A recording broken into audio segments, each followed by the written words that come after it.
দুটি কিডনি বিকল হয়ে যাওয়া হাসপাতালে চিকিৎসাধীন স্বামীর নগদ টাকা, স্বর্ণালংকার সহ 2 শিশু সন্তান নিয়ে স্ত্রী চলে গেছেন বাপের বাড়ি। করেছেন অসুস্থ স্বামীর বিরুদ্ধে যৌতুক ও নারী নির্যাতনের মামলা। কুমিল্লায় এমন অভিযোগ এনেছেন এক প্রবাসী।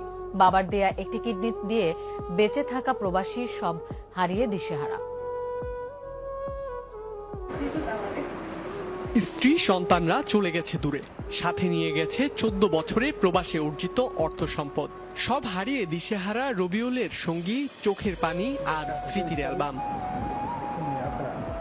জীবিকার তাগিদে 2004 সালে সৌদি আরবে পাড়ি জমান কুমিল্লার সদর উপজেলার ধনুয়াখোলা গ্রামের রবিউল।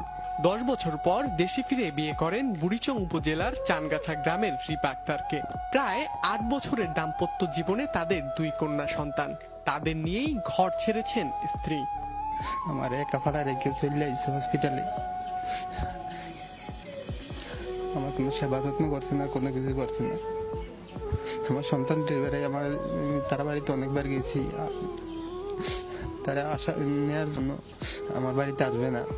2020 সালের শেষ দিকে 2টি কিডনিতেই জটিলতা দেখা দেয়। এবছর তার বাবার কিডনি নিজ শরীরে প্রতিস্থাপনের জন্য ভর্তি হন হাসপাতালে। তার দাবি, এই সুযোগে স্ত্রীর নামে ব্যাংকে গচ্ছিত 15 লাখ টাকা, 10 ভরি স্বর্ণ আর 2 মেয়ে সহ বাবার বাড়ি চলে যায় স্ত্রী রিপা। সেখানে গিয়ে স্বামীর বিরুদ্ধে করেন যৌতুক ও নারী নির্যাতনের মামলা। আমার নামে মামলা করেছে, নারী নির্যাতন মামলা করছে, এবার শিশু নির্যাতন মামলা করছে। ডাক্তার কাছে যাইতে পারতেছি না, বহুত টেনশনে মামলা নিয়ে দৌড়াদৌড়ি করতে আছি। বাবার দেয়া কিডনিতে জীবন বাঁচলেও দুশ্চিন্তা তাড়া করে বেড়াচ্ছে রবিউলের বাবা মাকে। ছেলের এমন করুণ পরিণতি মেনে নিতে পারছেন না তারা। আমি গেছি